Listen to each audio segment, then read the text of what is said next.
lebih daripada 60%. Sekarang ni sudah 70%. Semasa kita merdeka dulu, penduduk Melayu tidak berapa ramai, iaitu lebih kurang dalam 60 lebih sikit saja. Tapi sekarang sudah meningkat kerana proses pemodenan Malaysia juga berkembang. Ini menjadikan etnik lain, khususnya China dan India, lebih mudah untuk terlibat dalam aktiviti ekonomi moden. Bukan bermakna orang Melayu tidak terlibat dengan aktiviti moden itu, tetapi kerana jumlah mereka yang ramai, maka jumlah sebahagian dari mereka juga terlibat dalam aktiviti moden, urbanisasi, tapi sebahagian lagi masih lagi tersekat di kawasan luar urbanisasi tersebutlah. Jadi ada positif dan negatifnya apabila mudahnya kita terlibat dalam aktiviti industrian atau aktiviti ekonomi moden ni. Antara kelebihannya ialah pendapatan kita meningkat. Jadi kebanyakan bukan Melayu di Malaysia ni pendapatan mereka meningkat, termasuklah India sebenarnya. Malangnya sebahagian dari pendapatan orang Melayu tidak meningkat. Dan juga penglibatan kepada aktiviti ekonomi moden ini, urbanisasi, perbandaran, tinggal banyak di bandar, menyebabkan ramai di kalangan awak semua yang berpendidikan tinggi, seperti awak semua ni nanti, tidak cepat berkahwin, tidak segera berkahwin.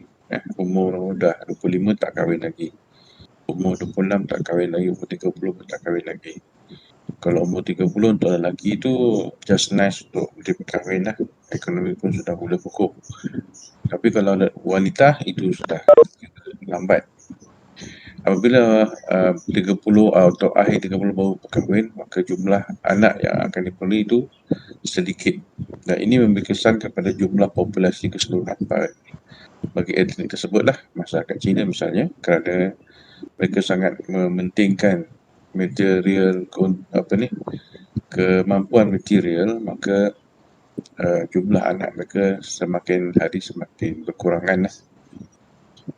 Jadi daripada 5 orang anak kepada 4 orang anak kepada 3 orang anak. Jadi generasi hari ini tidak ramai anak, 1 atau 2 orang anak sahaja di kalangan generasi etnik Cina. Jadi ini menyumbang kepada pengurangan jumlah peratusan etnik Cina negara kita lah. Sebab jumlah kelahiran perlulah seiring dengan jumlah kematian. Sebab pastinya orang akan mati. Jadi kalau jumlah kematian lebih ramai daripada jumlah kelahiran, maka etnik tersebut akan susut lah. Akan susut terus. Setiap daripada kita ni mesti ada pergantian ya, sekurang-kurangnya 2. Sebab suami dan isteri 2 kan. Jadi sekurang-kurangnya 2 anak itu akan menggantikan suami dan isterinya. Tapi kalau seorang anak, maka dia akan jatuh kepada separuh. Kalau ada 10 juta, akan tinggal 5 juta saja. Kalau 5 orang anak ni tak kahwin, lepas tu tak dapat anak juga, makin susut lagi lah. Ataupun dapat seorang lagi anak, daripada 5 juta menjadi 2/5 juta. Dan seterusnya, dan boleh hilang lah. Etnik tersebut boleh hilang dalam generasi tersebut lah. Itu kemungkinan itu memang ada. Masyarakat Melayu sebaliknya, kerana sebahagian dari mereka tidak terlibat dengan, bukan tidak terlibat, tidak begitu aktif, yang tinggal di kampung dan mereka yang tercicir pendidikan mereka, mereka selalunya akan berkahwin awal, dan bila berkahwin awal, awak akan menghasilkan anak yang lebih awal lah. Dan anak itu pula akan ramailah aktiviti menghasilkan anak akan menjadi aktif lah, sebab awak muda, umur muda mungkin dalam 20-an, 21, 22 tu memang sangat kuat. Jadi mereka akan melahirkan ramai anak, dan 5 anak, 6 anak itu biasa. Jadi maksudnya dia akan memberikan kesan ganda, iaitu jumlah masyarakat Melayu akan bertambah dari setahun ke setahun, kerana Mereka tidak ada 2 anak, tapi sekurang-kurangnya 3 anak atau 4 anak. Itu akan menyebabkan dari segi jangka panjang 10 tahun ke 20 tahun akan datang, jumlah orang Melayu akan semakin ramailah di Malaysia ni. Daripada dulu 60%, sekarang 70%, dia akan masuk kepada 80%. Dan kalau orang Cina masih tak berapa minat nak kahwin awal, tak berapa minat nak kahwin, ramai yang tak nak kahwin, orang Melayu akan meningkat lagi menjadi 80% dan mereka akan menjadi sangat dominan lah kat Malaysia ni. Tapi itu adalah proses natural lah. Proses natural di negara Cina sekarang ini, daripada dasar satu anak, mereka tahu rupanya bila dasar satu anak, jumlah penduduk Cina akan tiada pengganti. Mak dan bapa dia meninggal, tinggal salah yang gantinya seorang. Bila seorang ni, lepas tu macam-macam boleh berlaku, seorang ni akan menjadi setengah. Jadi penduduk dia akan menguncuk lah, tak ada penggantian. Jadi di negeri Cina sekarang ni digalakkan untuk memiliki lebih daripada satu anak.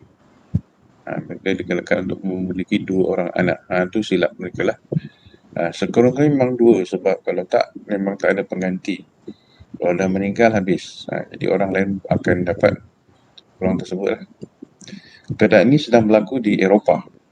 Di Eropah, apabila orang-orang Eropah yang sangat terlibat dengan urbanisasi, terlibat dengan ekonomi moden, ramai orang Eropah yang berkahwin lewat mengejar karier, kemudian dah berkahwin, tak nak terus dapat anak, dan ini menjadikan jumlah populasi Eropah di kalangan orang-orang Eropah itu menurun lah, tak ada pengganti. Sebab sebahagian dari mereka tak nak kahwin dan tidak menghasilkan anak. Ramai di kalangan mereka yang berkeluarga, berkahwin tapi tak nak anak. Mereka tak nak responsibility tersebut. Jadi dalam tempoh 10 tahun akan datang, dijangkakan penduduk Eropah akan bertukar posisi.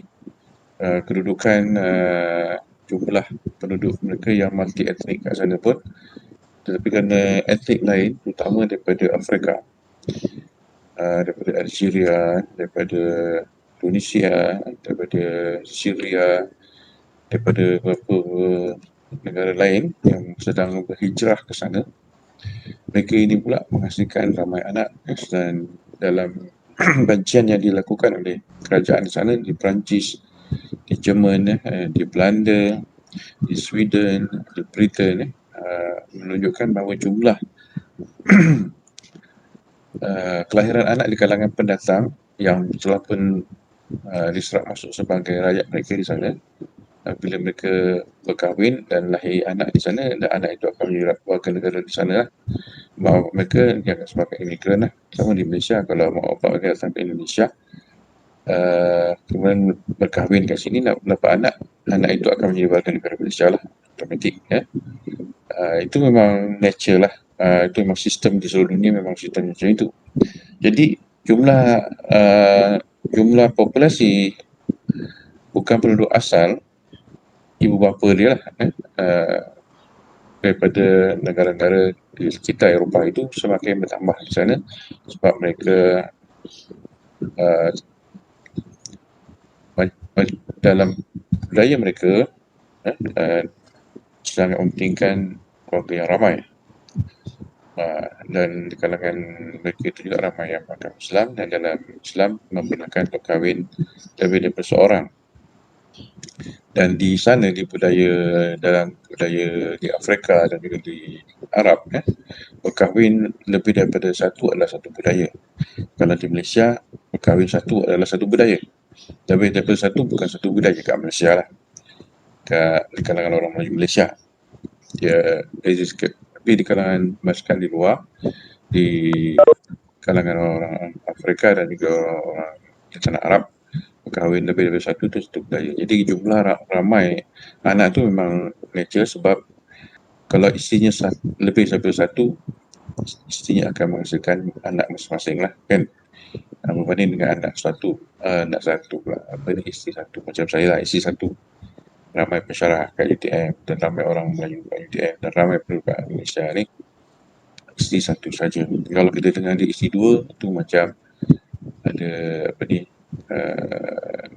unik lah, macam itu. Sebab dia tidak menjadi satu budaya.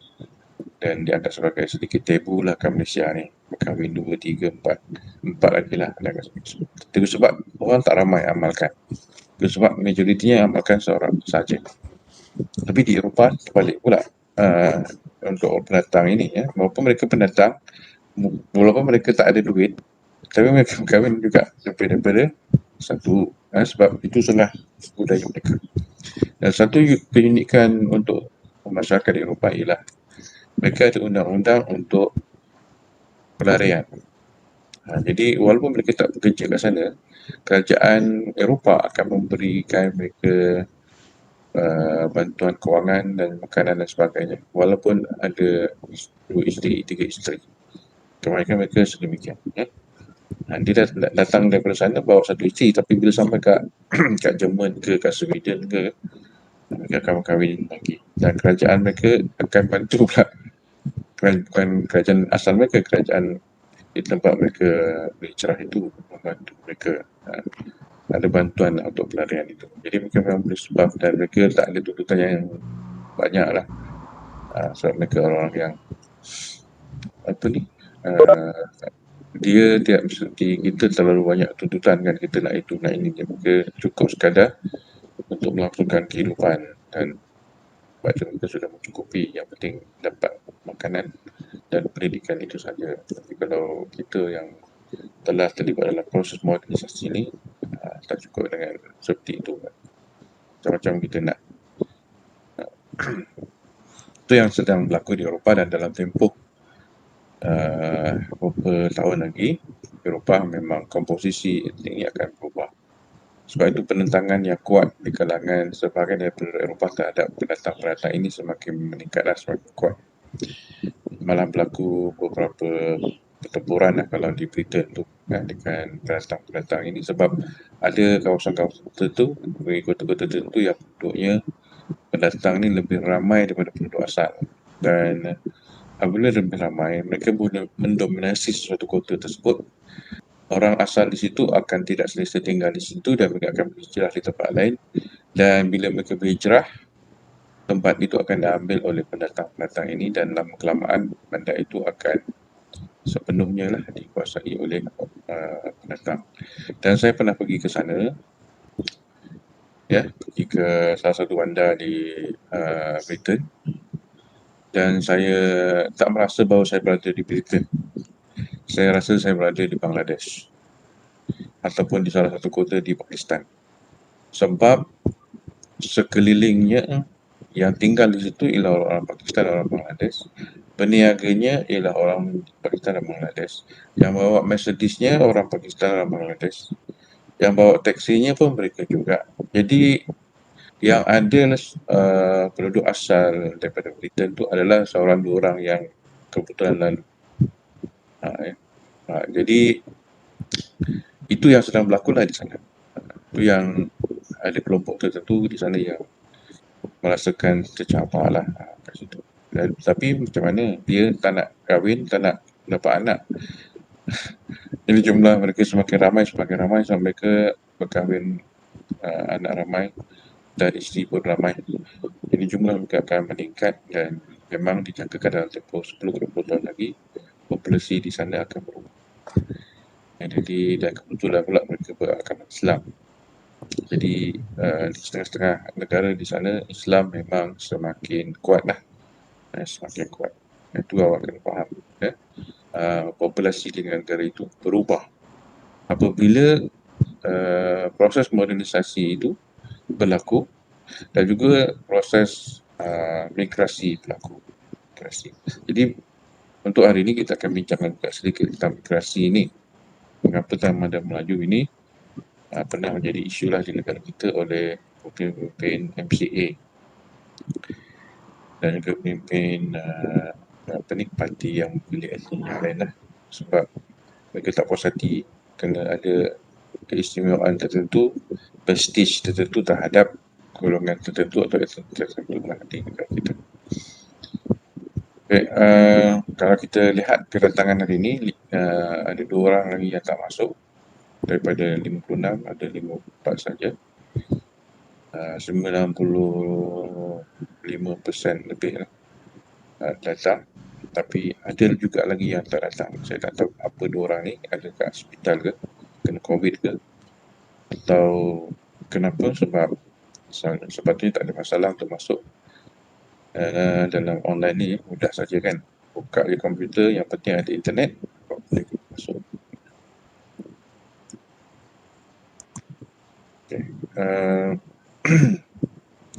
Untuk hari ini, saya akan buka nota yang saya sudah sharekan dalam e-learning, iaitu etika dalam peradaban, dalam kepelbagaian peradaban.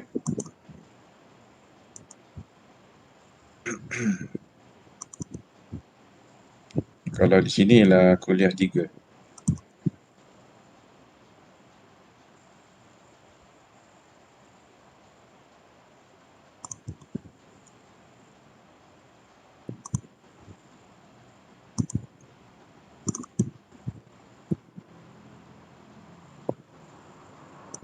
Okay.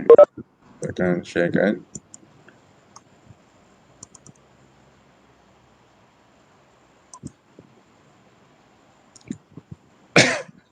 Nota ini telah pun disediakan oleh salah seorang pensyarah yang mengajar subjek ini.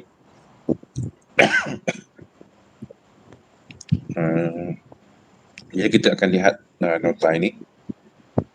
Tapi saya tak akan baca satu-satulah, itu awak boleh baca sendiri nanti, ataupun awak baca semasa saya bentangkan kuliah ini, ya.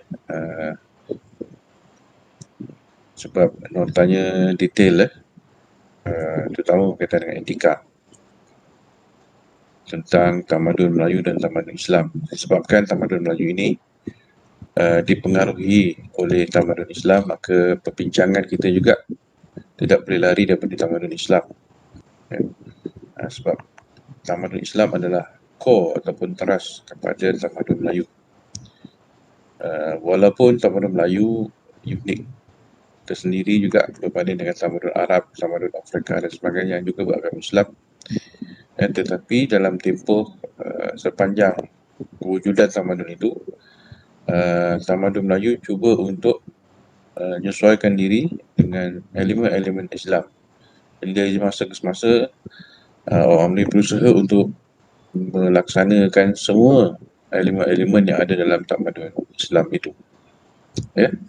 Dan salah satu sifatnya tamadun Islam ni ialah kerana tamadun Islam ni dibina oleh pelbagai suku etnik di seluruh dunia, maka tamadun ini begitu kaya lah, sangat kaya dengan elemen-elemen, sama ada elemen budaya materialnya ataupun budaya bukan materialnya, seperti pemikiran, ilmu pengetahuan, itu sangat kaya lah, sangat hazanah tamadun ini sangat kuat dan sudah pun teruji dari zaman ke zaman, sejak daripada abad yang ke-7 Masehi, sekarang sudah ke abad yang ke-21. Jadi daripada 7 ke 21 tu dah berapa ratus tahun, sudah ratusan tahun.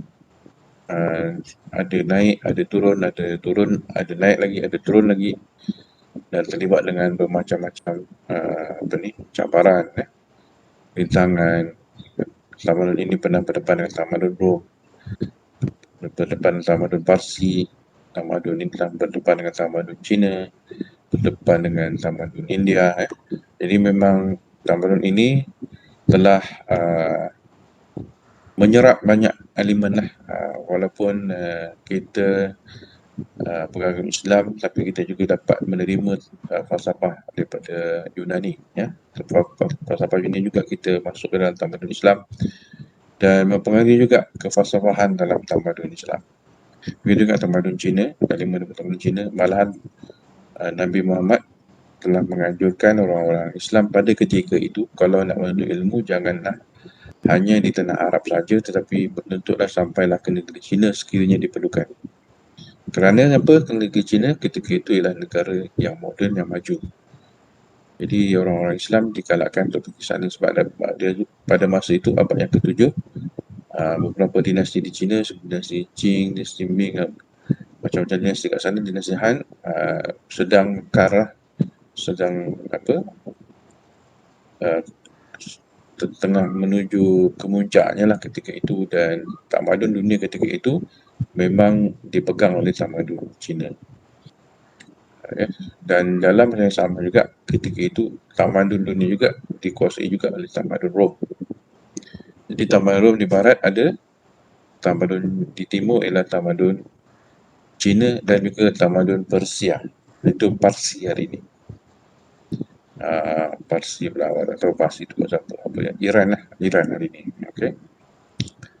Dan kerana orang Islam menganut agama Islam, maka tokoh-tokoh dan pemimpin-pemimpin Islam adalah menjadi role model kepada mereka lah, kepada raja-raja Melayu. Tokoh-tokoh ini menjadi role model lah, sultan-sultan. Malahan raja-raja Melayu sudah pun memiliki hubungan diplomatik dengan raja-raja daripada Turki, ya, kerajaan Osmania ni, daripada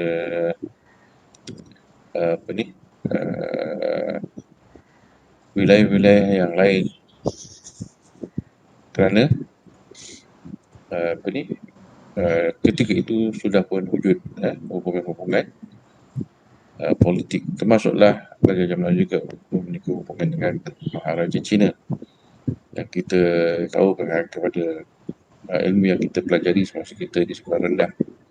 Kita tahu kita ada hubungan yang baik dengan Cina, sebagaimana kita juga ada hubungan baik hari ini dengan pemerintah komunis di China. Kan? Walaupun dia komunis, kita bukan komunis, tapi kita boleh menjalankan hubungan yang baik dengan mereka. Itu garis kasar utama tamadun Islam, dan kerana tamadun Melayu ini sangat berkait dengan tamadun Islam, maka konsep akhlak ataupun konsep etika itu sangat dikaitkan dengan konsep etika dalam bahasa Arab ataupun konsep etika dalam Islam, yang berasal daripada bahasa Arab, iaitu khuluq ataupun akhlak. Dan apabila orang Melayu menyebut akhlak, dia tidaklah dalam kepala dia menggambarkan tentang etika, sebab akhlak itu adalah cantuman daripada etika dan moral. Etika dan moral, sebab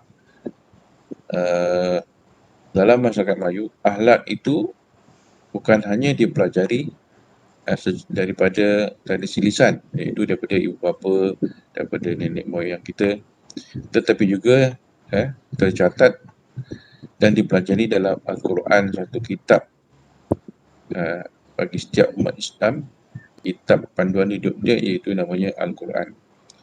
Macam mana nak bertingkah laku, macam mana nak bercakap, macam mana nak bergaul, macam mana nak beribadat, semua ada dalam kitab tersebut. Dan kitab Al-Quran ini boleh dikatakan adalah kitab akhlak lah. Akhlak. Jadi apa yang disebabkan akhlak atau apa yang dikatakan sebagai etika itu ada dalam Al-Quran Karim lah. Al-Quran itu kitab dia, kitab orang Islam. Jadi kalau orang bukan Islam nak tahu tentang Islam, dia kenalah tahu bahawa teras kepada kehidupan orang Islam ini ialah Al-Quran itu. Jadi apakah dia akhlak? Akhlak ialah tuntutan perlakuan yang telah ditetapkan dalam Al-Quran. Jadi Al-Quran itu apa? Al-Quran ialah perintah daripada Tuhan, daripada Allah, daripada God, yang mesti diikuti. Dan orang Melayu juga percaya bahawa kitab Al-Quran itu adalah sambungan daripada kitab-kitab yang telah disampaikan kepada Nabi-Nabi sebelum Nabi Muhammad, kepada Nabi Isa, Nabi Musa, kitab Injil, kitab Zabur, kitab apa lagi, Taurat kepada Nabi Musa, Zabur kepada Nabi Ibrahim. Jadi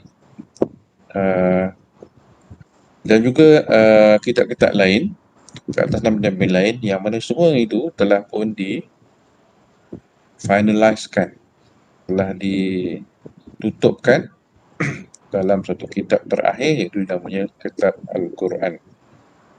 Jadi orang Islam, Al-Quran itu bukan kitab-kitab biasa. Awak kena faham, Al-Quran ini adalah kitab luar biasa pada orang Islam.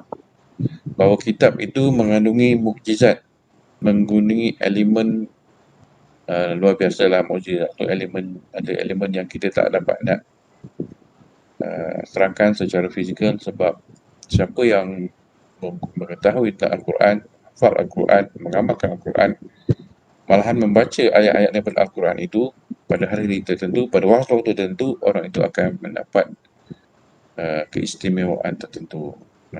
Kalau dalam tradisi masyarakat Hindu dikenali sebagai sakti lah kan, kuasa luar biasa yang dimiliki seseorang dengan amalan-amalan tertentu. Tapi dalam masyarakat Melayu kita tak sebut sebagai sakti, kita sebut sebagai apa tadi saya sebut tadi, dia ada keistimewaan tertentu yang siapa yang mengamalkan akan mendapat kelebihan-kelebihan tertentu.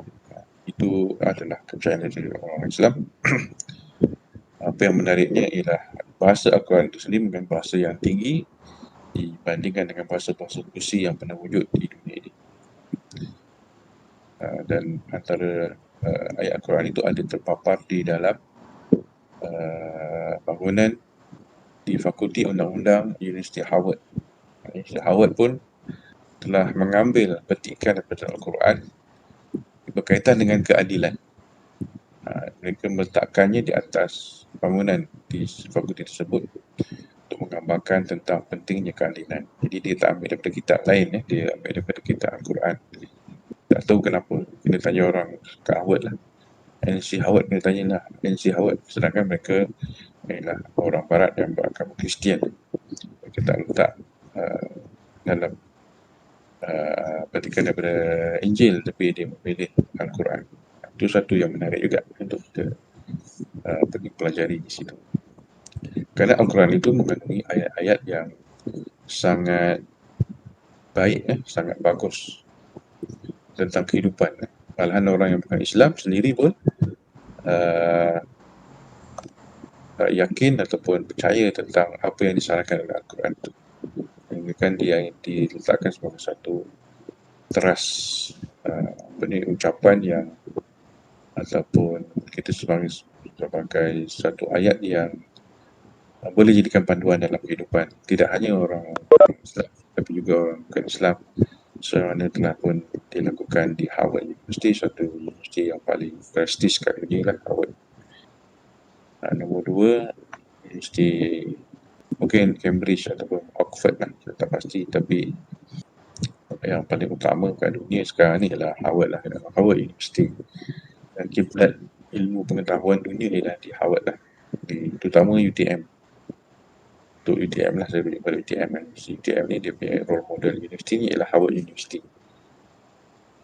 Sebab nak masuk Harvard ni bukan senang tuan-tuan. Bukan senang. Masuk UTM pun susah.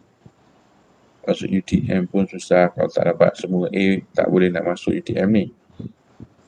Jadi kalau kat masuk Harvard, bukan semua A saja, ada lagi dia punya test dia kan, dia ada test dia sendiri. Jadi nak masuk susah. Kat Malaysia ni nak masuk universiti tak ada test, cuma test bahasa Inggeris je. Yang testnya ialah SPM ataupun STPM ataupun diploma dan sebagainya. Tapi kalau nak masuk universiti tertentu di dunia ini, dia ada test dia sendiri. Tak cukup dengan lulusan yang awak ada itu, tak cukup. Awak ada test lain. Sama juga di Indonesia. Di Indonesia pun macam tu. Sebab apa? Sebab ramainya orang nak masuk universiti tersebut. Jadi mereka kena tapis betul-betul. Tapis. Kat negara kita ni pun nak masuk universiti tu seperti UTM, UM tu pun dia tapis juga, tapi tak adalah satu test, ada test khas daripada pihak universiti buat untuk pelajar nak masuk universiti dia. Tak adalah seperti itu. Sampai kepada itu kat Malaysia belum lagi. Tapi di Indonesia sudah ada. Saya pernah ditawarkan untuk masuk ke Universiti Indonesia nama dia Universiti Indonesia di Jakarta. Universiti ini adalah top universiti di Indonesia. 280 juta penduduk dia, jadi pelajar-pelajar yang pandai pun berjuta lah. Kita penduduk 30 juta. Jadi pelajar dia yang pandai taklah lebih 30 juta. Tapi kalau dah 280 juta penduduk, orang yang pandai dah berjuta-juta. Mungkin lebih 30 juta yang pandai kan, pelajar dia kan. Jadi mereka kena test dan saya pun test, ada test saya sendiri lah ketika itu. Dites untuk masuk dan apa ni, kerana saya daripada Malaysia maka kita ada, mungkin mereka ada peruntukan khusus tertentu lah. Saya tak tahu lah saya lulus cemerlang tak cemerlang tapi memang ada test dia dan saya diterima masuk lah. Cuma ketika itu saya tak pergi ke sana sebab dalam masa sama saya mendapat tawaran untuk belajar di Universiti Malaya yang saya pun kata pada saya prestige jugalah Universiti Malaya tu, sebab saya tengok ketika itu kebanyakan pemimpin kat Malaysia pun berasal daripada Universiti Malaya.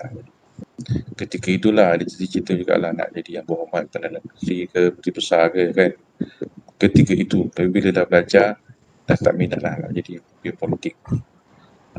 Sebelum itu memang berminat nak jadi pemimpin politik.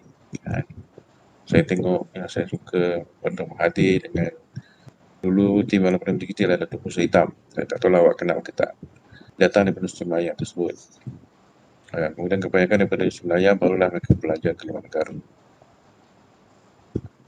Buat master atau buat PhD nya. Supaya ada apa ni, elemen nasionalisme lah. Tapi sebenarnya tak perlu juga, kalau ada peluang boleh je pergi ke luar negara. Okay, tapi bila pergi keluarga dalam peringkat yang masih muda, maka mudah untuk dipengaruhi oleh elemen luar tu memang sangat mudah. Sebab basic awak masih tak cukup. Namanya dengan saya yang pergi ke sana selepas mendapat degree daripada local university, macam awak sekarang ni belajar tentang elemen Malaysia, maka kita akan ada penapis lah, penapis yang agak bagus ke luar negara tersebut. Kita tapis sendiri. Kalau awak pergi ke sana penapisnya belum kuat, penapisnya belum tebal, banyak lubang-lubangnya, maka elemen luar itu akan masuk dengan mudah. Dan sebab itu saya tak heran jika ramai pelajar yang belajar di luar negara balik ke Malaysia dan mereka berubahlah dan nakkan apa yang ada di Eropah itu di Malaysia. Sebab mereka tak ada penapis, mereka terus dihantar ke luar negara dan di sana mereka akan menerima ilmu daripada sana bulat-bulat bawa ke sini dan mereka nak apply ilmu itu di sini.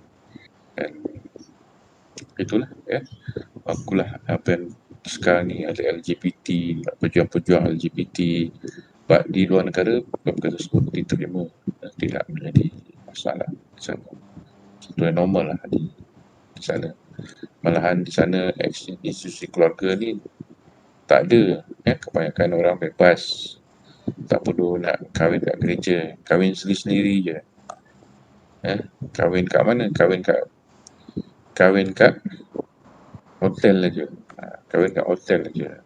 Kat hotel pun dia orang buat tempat berkahwin dan kahwin kat sana tak payah nak ada bicara-bicara. Ambil kunci je. Ambil kunci tu lah kira kahwin lah tu. Kunci bilik hotel. Tu kahwin lah. Negara kita pun ramai yang meniru. Dia kahwin tak payah pergi nikah. Dia pergi ke hotel dia ambil kunci sebagai tanda kahwin itu. Kunci bilik. Itu tanda perkahwinan. Itu elemen daripada sana lah, sebab ini juga dipopularkan di dalam apa ni, filem-filem mereka lah, Hollywood yang menguasai kita semua, yang menguasai dunia hiburan kita. Anak kecil-kecil pun dah diperkenalkan dengan perkawinan bebas dan kehidupan seks tanpa perkahwinan. Itu yang sumber etika dalam Islam, itu Al-Quran yang saya sebutkan tadi, dan juga As-Sunnah ni ialah Rasulullah SAW. Apa saja yang disampaikan oleh Rasulullah, apa saja yang dilakukan, itu kita panggil sebagai As-Sunnah, kecuali sekiranya Rasulullah SAW sebut apa yang disampaikan itu ialah Al-Quran, maka itu adalah Al-Quran. Tapi selain daripada itu ialah kita panggil sebagai Sunnah.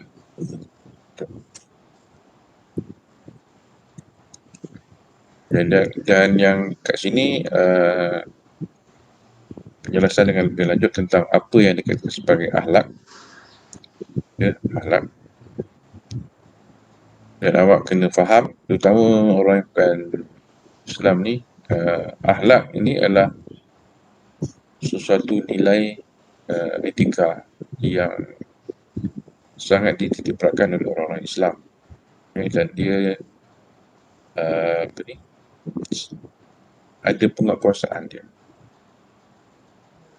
Kalau masyarakat Buddha, masyarakat apa ni, Kristian, tidak ada penguatkuasaan dari segi agama. Tapi dalam masyarakat Islam di negara kita ada penguatkuasaan. Apa nama penguasaan itu? Ialah syariah.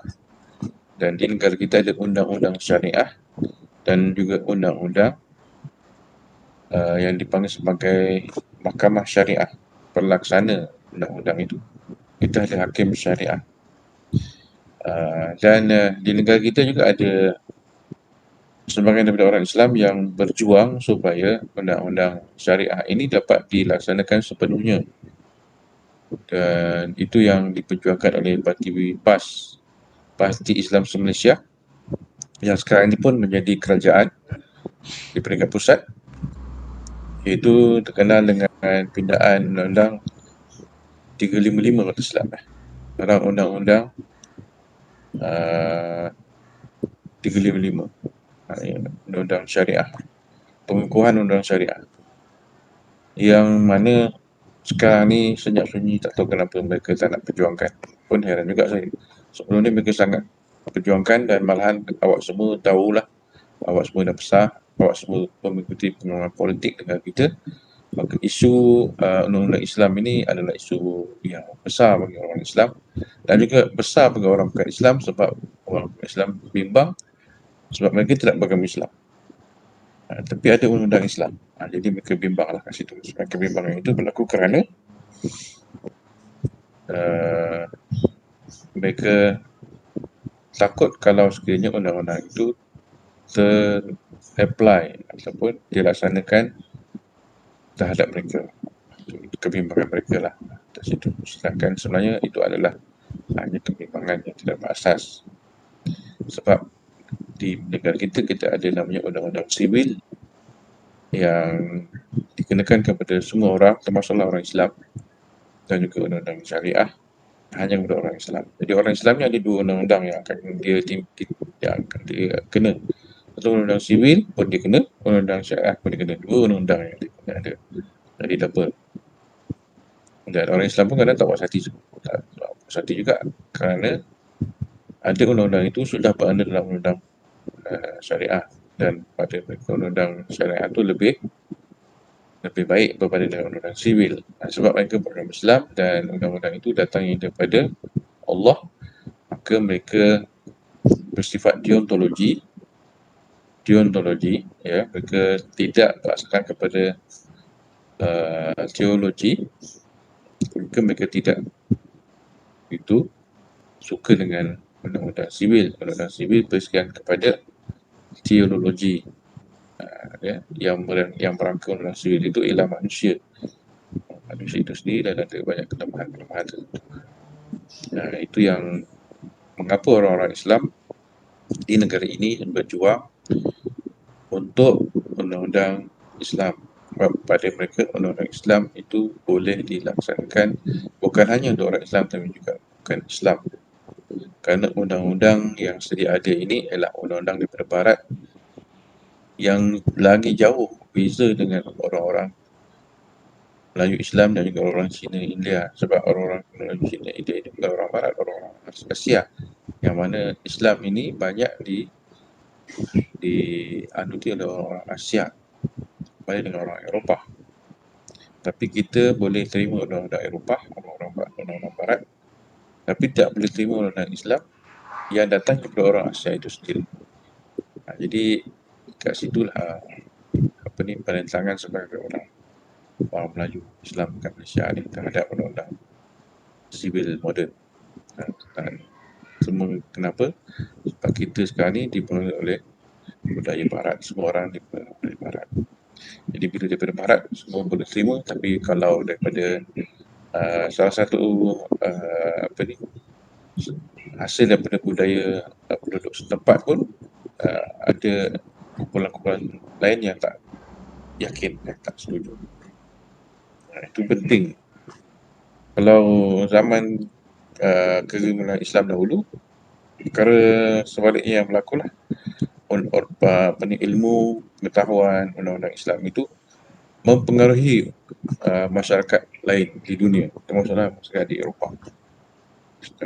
Tapi apabila kita lemah, tidak lagi menguasai dunia, maka kumpulan yang menguasai dunia itulah yang akan menguasai pemikiran, budaya dan sebagainya. Dan kerana sekarang kita dikuasai oleh Amerika Syarikat, mana saja datang daripada Amerika Syarikat, kita tak tolak dan kita terima. Tak ada penentangan. Kuranglah kalau ada, tapi kurang penentangan. Semua terima, kan. LGBT ke, free sex ke,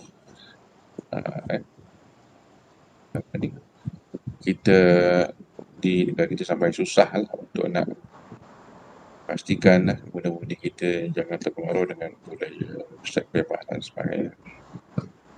Sebab itu datang daripada barat dan bertentangan dengan nilai kita, tapi sangat susah untuk dihalang. Bukan hanya di Malaysia, lebih teruk lagi di Indonesia lah. Sangat teruk sebab di Indonesia tak ada syariah seperti kita. Dan sana lagi teruk. Sangat teruk sana. Sangat bebas. Dan sebab itu orang Indonesia di Malaysia ni pun teruk juga dari segi kehidupan sehariannya bersama mereka lah. Seks bebas itu sebab di sana pun mereka dah biasa bebas, kat sini lagi lah. Di Malaysia ni, orang Malaysia ni dia lebih terkawal kita sebab kita ada undang-undang syariah. Awak tak boleh berhalwat, awak tak boleh berzina. Sebab kalau berzina dan halal itu ada hukuman, boleh di penjara dan juga boleh didenda lah. Tapi kalau di Indonesia tak ada, tak ada penguasaan ni.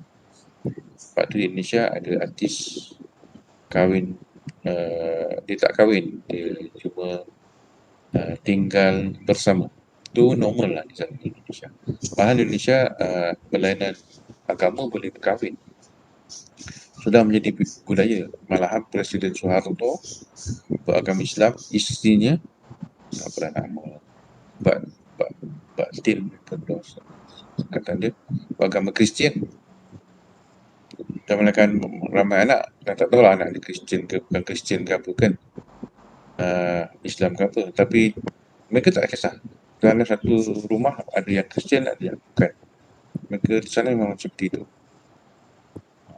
Ibu Tin tu dia hanya memeluk Islam beberapa hari sebelum, beberapa tahun Islam.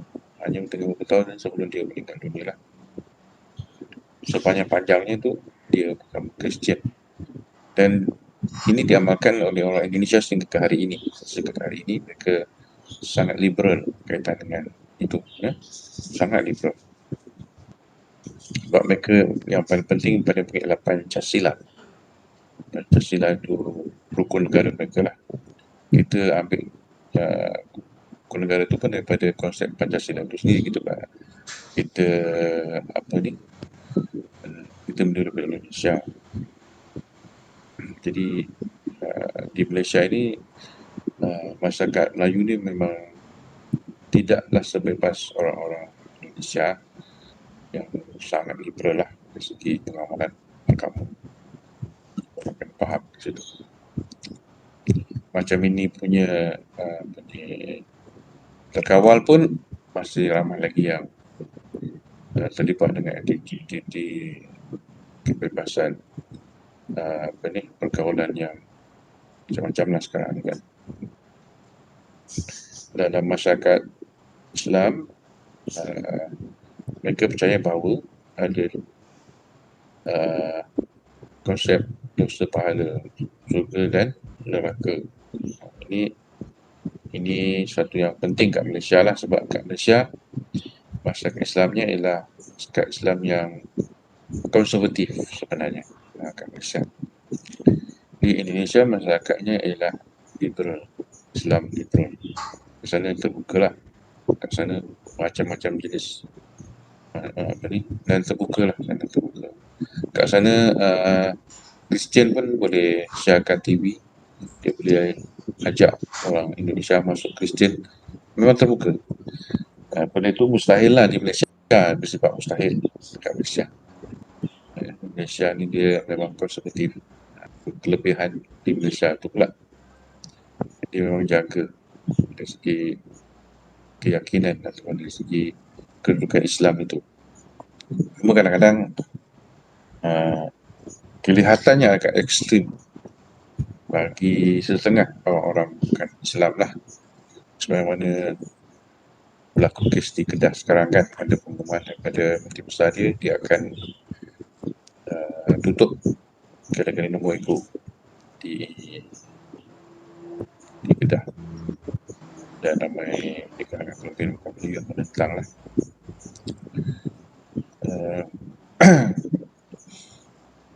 Pada saya, sebenarnya boleh dilakukan tapi dengan cara yang lebih lembut lah, bukan dengan cara yang secara tiba-tiba seperti ini. Hanya kerana ada keadaan yang melaka, maka pengumuman itu dibuat untuk menarik pengemudi tegar. Sebab dia tahu majoriti penduduk di Malaysia ni ialah Melayu Islam. Jadi kalau mereka bergantung harap kepada undi Melayu Islam pun sudah cukup untuk terus kekal sebagai kerajaan. Sebab penduduk Melayu ramai, 70%. Di Melaka pun sama. Jadi orang bukan Melayu hanya di kawasan bandar, tapi orang bukan Melayu, orang-orang Melayu yang lain di kebanyakannya majoriti di luar bandar, dan kerusi luar bandar tu lebih banyak. Jadi kalau mereka boleh pastikan orang Melayu menyokong mereka semua, mereka akan menang lah dalam hari tersebut. Itu dia punya calculation dia. Sebab tu elemen Islam itu ditunjulkan di Malaysia sekarang ni kerana atas kepentingan undi jugalah. Sebab mereka nak dapatkan sokongan daripada bukan Melayu sekarang ni agak susah, sebab bukan Melayu tidak begitu menyokong kerajaan yang dikuasai oleh parti yang memperjuangkan etnik Melayu itu. Kita dah bosan kena yang lain. Bagaimanapun orang Melayu juga sendiri pun sudah bosan dengan parti yang memperjuangkan etnik mereka sahaja. Sebab mereka kata kita sudah sampai zaman yang moden, sudah mengangkat persoalan-persoalan keadilan bukan hanya sebagai retorik kataan sebutan saja, tapi juga sesuatu yang mesti diamalkan. Ini ramai orang-orang yang beragama Islam, berbangsa Melayu, tetapi mereka tidak menyokong pemimpin yang sangat resis lah. Sangat resis, mereka tak boleh terima sebab kita di Malaysia penduduknya berbagai kaum, maka harus menghormati kaum-kaum lain juga. Ini ada dua kedudukan sekarang lah. Jadi kalau orang Melayu sendiri pun sudah pecah kepada kedua orang, iaitu satu percaya kepada perjuangan melindungi etnik Melayu, satu lagi ialah orang yang percaya bahawa harus bersikap adil. Jadi pecah. Jadi kalau 70% dah pecah dah. Jadi tak solid 70%. Jadi kat situlah menyebabkan parti ini tak kuat. Sekarang ni dah tak kuat. Kena tertentu dia akan kalah. Sebab ramai orang Melayu sudah mengalami modernisasi, sama ada pekerjaannya dan juga pendidikannya serta pemikiran.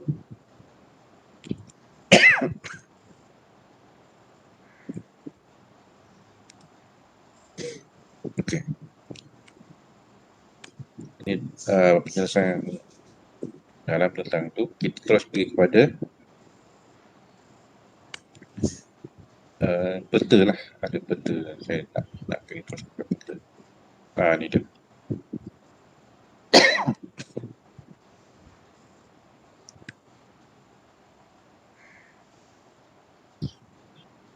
Peta alam Melayu.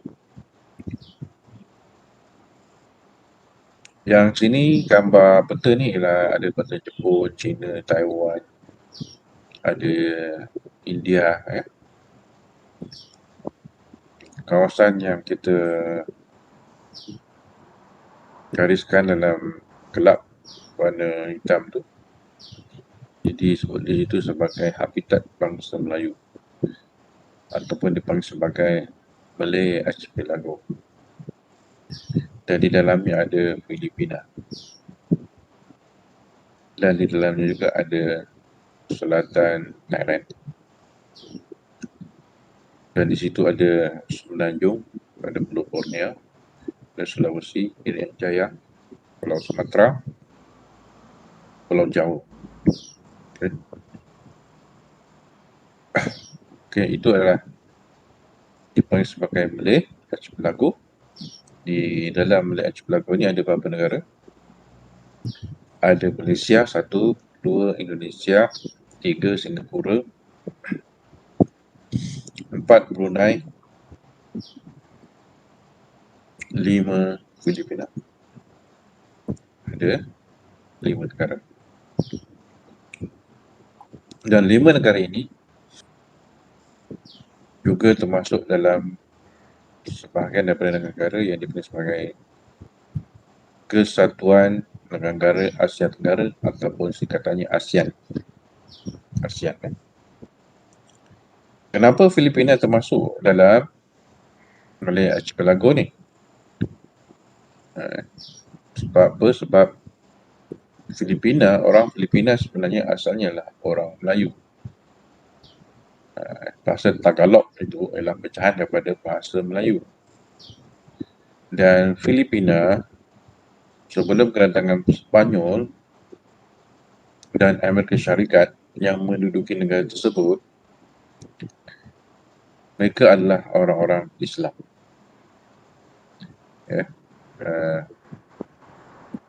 Sebab itu sehingga ke hari ini di Filipina mereka ada perentangan di Mindanao. Sebab Mindanao juga adalah orang Islam, tapi di sana pemimpin Mindanao kuat dengan mempertahankan Islam itu. Hingga sekarang ini mereka masih beragama Islam lah. Tempat lain mereka boleh Kristian kan di Filipina, tapi di Mindanao tak boleh. Dan sekarang ini pun diberitakan, saya tengok kat YouTube,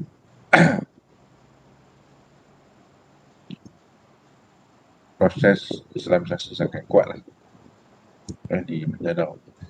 Banyak kampung-kampung, satu penduduk kampung dengan agama Islam tu memang sedang bergerak di Filipina sekarang. Dan Filipina ni antara negara yang agak kurang maju lah dengan negara kita. Terkenal dengan presiden dia yang gangster. Yang gangster yang akan bunuh pengedar dadah tanpa bawa ke balai polis, tanpa tangkap, tembak je. Itu diarahkan polis untuk bunuh semua pengedar dadah. Dan satu dunia lah menghantar bantahan terhadap tindakan Presiden Duterte tu. Tapi apa dia kisah, dia orang paling berkuasa kat Filipina. Di ramai orang dah mati lah kerana pengedar dadah dan juga hisap dadah. Sebenarnya kat Malaysia ni tak ada Duterte. Kalau tak, habis orang Malaysia ramai yang mati limpangan lah. Sebab kat Malaysia ni pengedar dadah pun ramai. Student pun dah jadi pengedar dadah.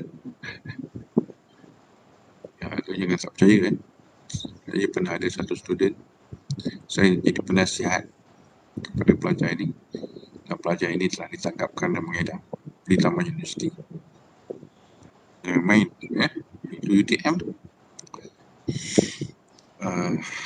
Jadi saya pun kenalah, walaupun saya hanya penasihat pelajar tapi saya kena juga terlibat dalam proses yang apa ni, bila pelajar kita kena tu banyaklah dia soalan-soalan daripada pihak berkuasa kan, daripada pihak berkuasa, daripada UTM. Dadah ni adalah sesuatu yang sudah memasuki dunia kehidupan hari ini. Padahal di sekolah-sekolah nak skor, nak study untuk dapat markah yang baik, mereka sebagainya guna dadah. Di UTM ni pun ada pelajar yang memang kita tahu dia ada ambil barang supaya dia dapat study lebih, dan targetnya adalah untuk usaha dengan baik. Tapi itulah, bila dah ambil benda selarang, awak akan jadi orang yang terlarang. Sampai awak mati, barulah awak tidak lagi menjadi orang yang terlarang. Jangan main-main dadah ni. Hanya kematian awak saja yang akan menyelamatkan awak untuk tidak diburu oleh polis. Kalau mati, okey, settle. Tapi kalau hidup, walaupun awak dah ditangkap masuk penjara dan sebagainya, rekod awak ada, apa-apa saja berlaku, awak dulu yang akan tangkap sebab dia dah ada rekod. Jadi sebab itu kalau boleh, elakkanlah daripada dadah ni. Elakkan daripada dadah. Walaupun sikit-sikit ke tak boleh, tuan-tuan. Daripada 56 orang ni, mudah-mudahan tak ada seorang pun.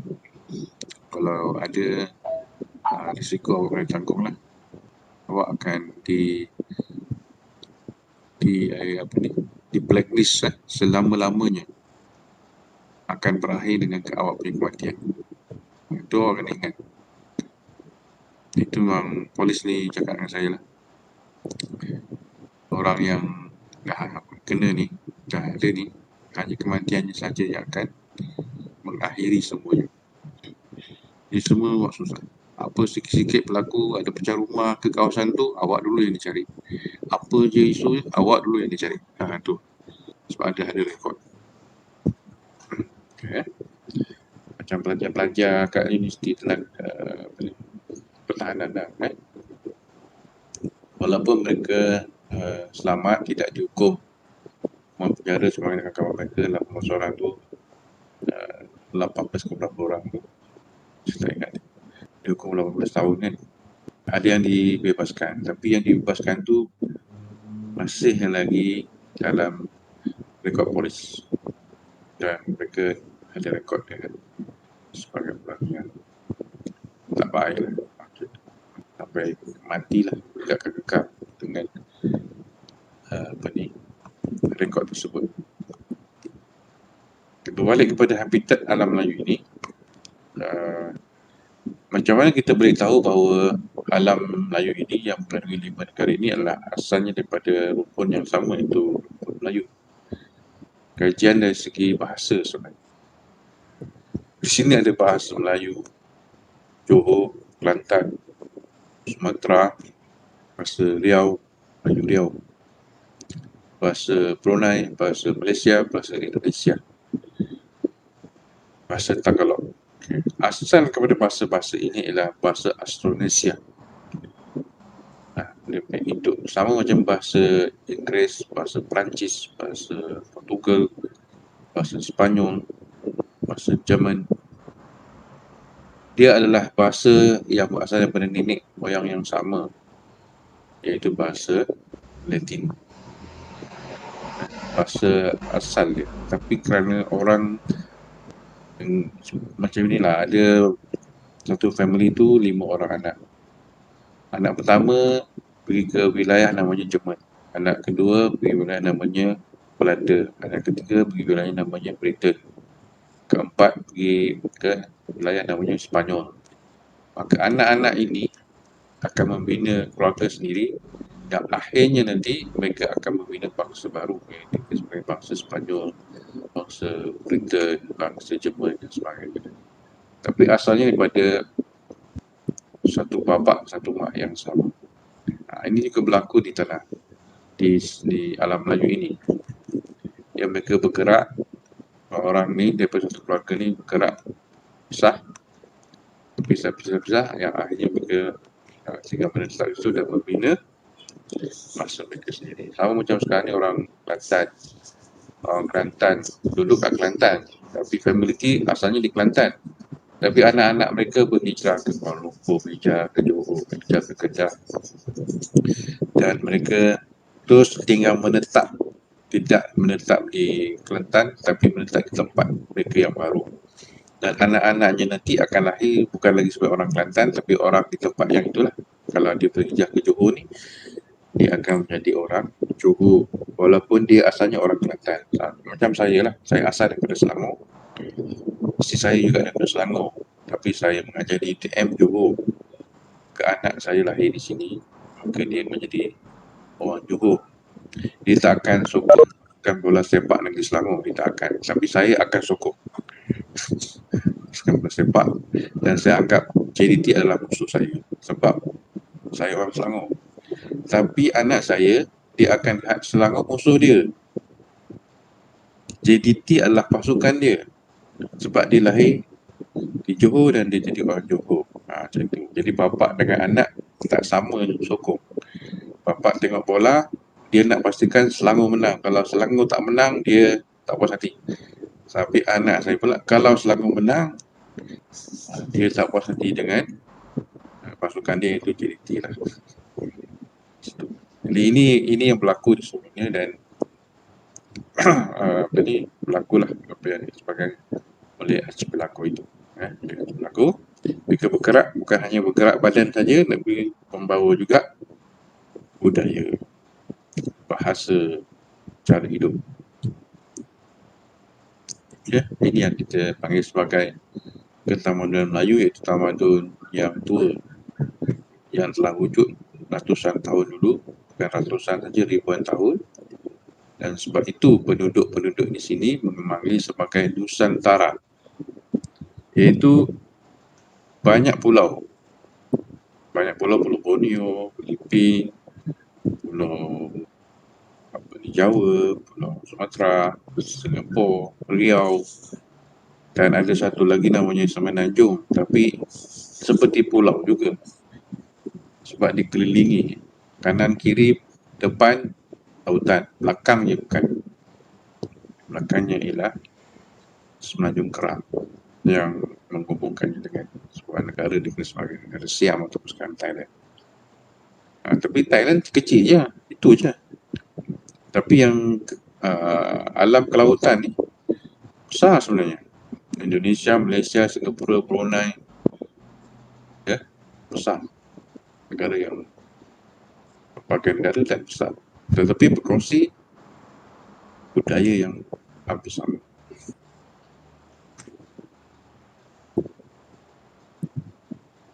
Melahirkan peradaban kepulauan itu sendiri, dan walaupun ada ciri-ciri persamaan, tapi tentulah kerana kalau kita kat Malaysia ni pun orang Johor dan orang Kelantan, orang Kedah, tentu ada ciri-ciri uniknya, berbeza budayanya. Walaupun budayanya Melayu, tapi ada ciri-ciri sedikit kelainan. Jadi inginkan pula bagi satu negara yang berbeza-beza lagi lah, ada ciri-ciri masing-masing. Kalau ke Indonesia tentu ada unik dia sendiri, ke Brunei ada keunikannya sendiri, ke Malaysia ada keunikan sendiri, kan. Itu of course lah, begitu. Dan dalam masyarakat Melayu ini, di samping ada konsep akhlak yang saya jelaskan tadi, di dalam masyarakat ini juga ada aspek budaya Melayu itu sendiri yang dipanggil sebagai adat ataupun kebiasaan, yang mana dia bukan sesuatu yang berbentuk benda, tapi benda yang bersifat bukan benda. Adat itu bersifat macam patang larang, pepatah pepitik, panduan kehidupan. Dalam pepatah pepitik kita pantun dan sebagainya, dalam bentuk kalau nak sebut ideologi tak apa tepat, dalam bentuk cara hidup. Dan adat ini pula ada yang dizahirkan dalam bentuk benda. Contoh macam adat berkahwin Raja Melayu, dia dizahirkan dalam bentuk benda. Ada kerisnya, tombaknya, ada mahkotanya dan sebagainya. Itu juga adalah adat, pakaiannya dan sebagainya. Dan dalam masyarakat Melayu juga ada elemen dalam masyarakat Melayu biasalah, bukan raja pun ada elemen adat yang dizahirkan dalam bentuk benda. Jadi adat ni juga adalah bersifat bukan benda dan juga benda. Tetapi yang paling utama adalah dalam bentuk bukan benda dulu lah, dalam pemikiran masyarakat Melayu itu sendiri yang dikongsi oleh berjuta orang Melayu yang lain untuk mengamalkan pemikiran yang sama yang dizahirkan dalam bentuk yang sama. Baju Melayu, bersosial, bahasa yang dituturkan, tingkah laku yang dituturkan, senyuman yang diukir, semua itu adalah dibina secara bersama. Disebut je orang Melayu, kita boleh gambarkan bukan hanya pakaiannya tapi juga personalitinya. Orang yang lemah lembut, cakapnya tak berterus terang, berkias. Jadi ada orang Melayu satu, kita takkan orang Melayu, seorang lagi orang Cina. Kita dah boleh tahulah orang Melayu macam ni, orang Cina macam ni. Itu ciri-ciri yang sudah identik, yang sudah kita boleh faham tentang perbezaan etnik yang berbeza itu dengan personality yang berbeza.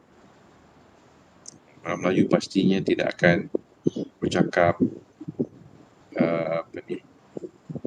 bercakap lepas begitu saja.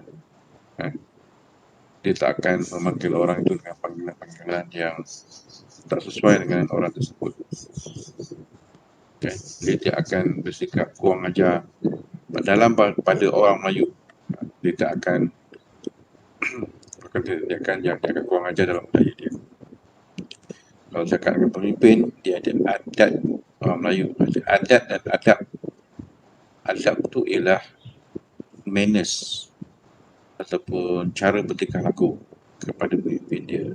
Dia tak akan bercakap kasar, menunjukkan tangan dia dan sebagainya kepada pemimpin dia, terutama raja lah.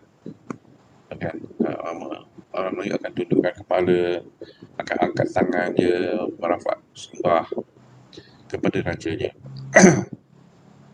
Itu orang akan jaga susila dia, jaga tingkah laku dia. Berbanding dengan etnik yang lain, etnik India dan etnik Cina di Malaysia, penghormatan mereka kepada pemimpin berbeza lah. Tak sama.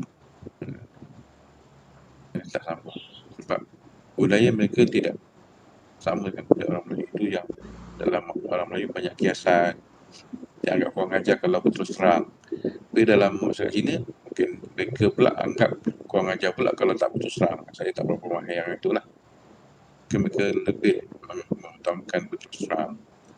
Dalam budaya kita, tak digalakkan berterus terang. Itu budaya dia macam itu. Jadi kita orang Melayu kena faham, kalau orang tu tak puas hati, dia tak akan berterus terang, tapi kita kena faham dari segi orang tu tak puas hati, dari segi riak muka dia, cara dia cakap dengan kita, bahasa kiasan yang digunakan, maka dia tak puas hati. Kat situlah. Jadi pemimpin Melayu dan pemimpin bukan Melayu kena faham tentang orang Melayu ni, cara dia berbeza. Cara pemikiran dia berbeza dengan orang Cina, orang Melayu. Dengan itu adalah keunikan lah. Pada saya itu satu keunikan, mana orang Melayu ni ialah orang yang sangat mengagungkan pemimpin.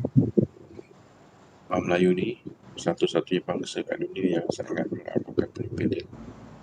Dia sangat sayang pemimpin dia dan percaya pemimpin dia. Sangat luar biasa. Sultan, katakan Sultan. Katakan Sultan Johor.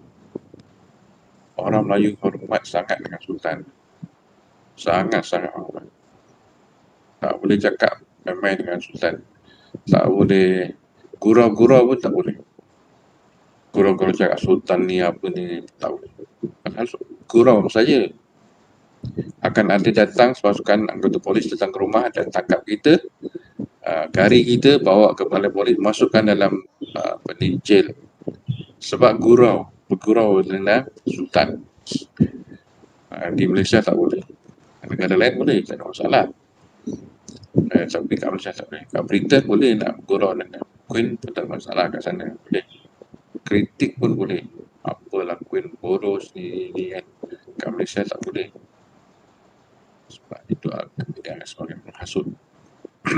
Sebab sayangnya pada pemimpinnya, sangat sayang.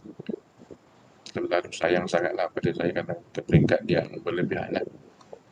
Sebab tu orang Melayu satu-satunya bangsa kat dunia ni yang memiliki 9 raja yang kekal hingga hari ini. Tak ada orang lain yang ada 9 raja seperti orang Melayu. Faham tu? Itu menunjukkan betapa ekstrimnya orang Melayu ni. Orang Melayu ni adalah ekstrim. Tapi kalau awak nak jadi ahli politik, kena faham ni orang Melayu ni. Kena faham betul. Sama ada bukan Melayu ataupun orang Melayu itu sendiri yang nak jadi ahli politik, dia kena faham bahawa orang Melayu di Malaysia ekstrim kepada bangsanya. Sangat-sangat ekstrim. Negara lain, Indonesia tak ekstrim. Malahan raja-rajanya dibunuh. Selepas mereka merdeka tahun 19 apa ya, saya lupa. Di Sumatera tu ada beberapa orang raja, semuanya dah kena pancung. Di Pulau Jawa pun banyak raja, tinggal suatu je raja yang ada di Yogyakarta, nama dia di Keraton Sultan Hamengkubuwono. Itu ada sampai sekarang, ada satu je raja, dan semua dah habis di arwah lah, keturunan-keturunan dia pun tak ada apa keistimewaan. Tak ada keistimewaan apa-apa lah. Dia cuma sebagai simbol. Kalau kat Malaysia, Sultan jangan main. Sultan adalah ketua pemerintahan wilayah tersebut. Walaupun sebenarnya yang menjalankan perintah tu ialah Menteri Besar ataupun Perdana Menteri, tapi Sultan ada power yang nampak dan power yang tak nampak. Itu yang tak tahan. Power yang nampak kita boleh tahulah, power dia untuk melantik Perdana Menteri, Menteri Besar. Itu power besar kan tu, bukan parlimen dan sebagainya. Power yang tak nampak, itu awak kena faham. Power yang tak nampak, bila dia ada kuasa untuk Menteri Besar dan Perdana Menteri, dan juga dia boleh membuahkan Dewan Negeri dan juga membuahkan parlimen, maka ketua-ketua kerajaan yang telah dilantik oleh Sultan ni sangat terikat dengan kuasa Sultan tadi. Dan sebab itu dia mengatasi Perdana Menteri dan mengatasi Sultan, mengatasi Menteri Besar. Power dia. Awak sebut Sultan juga, tapi awak tak tahu dia boleh overrule keputusan ISKO, keputusan Menteri Besar dia boleh. Sebab power ya. Sekejap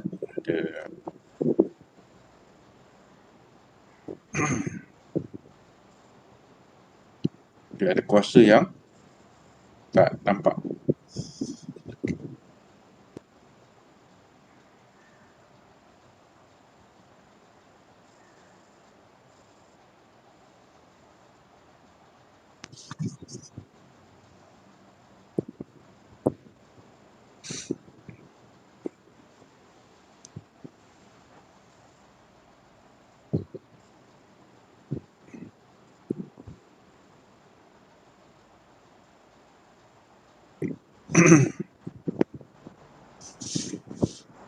Sekejap ya, ada sedikit saya nak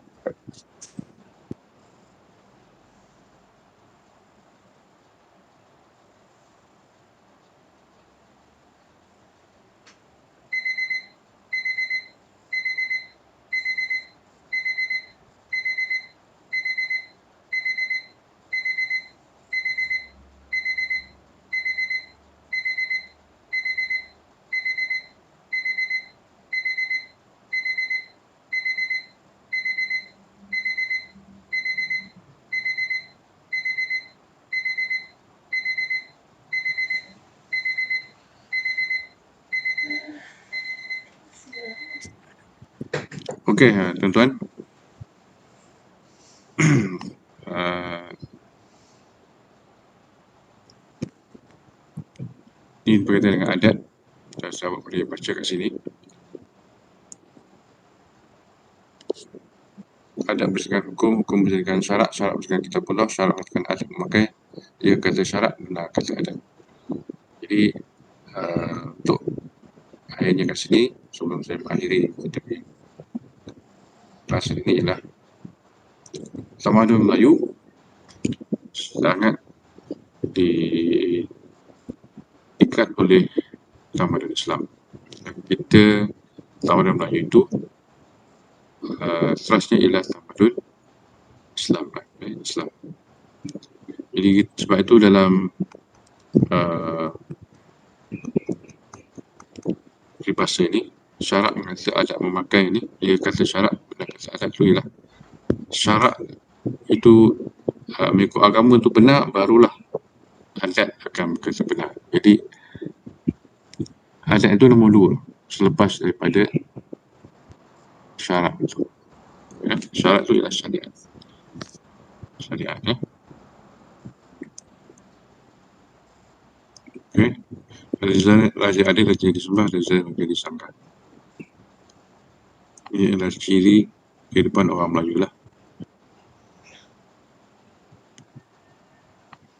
Ini adalah contoh-contoh yang telah diberikanlah kepada kita, contoh-contoh adat tadi itu, ya. Adat. Okay, itu saja untuk hari ini. Ada soalan? InsyaAllah minggu depan saya akan kongsikan tajuk-tajuk pembentangan. Saya dah kongsikan ke tajuk pembentangan kumpulan?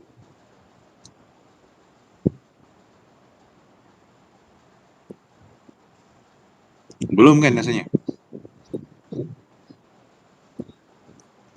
Okey, jadi minggu depan saya akan bagi tajuk tersebutlah. Saya akan uploadkan dalam e-learning. Jadi awak boleh ambil dalam e-learning dan kemudian awak WhatsApp saya kumpulan apa, tajuk apa. Ya.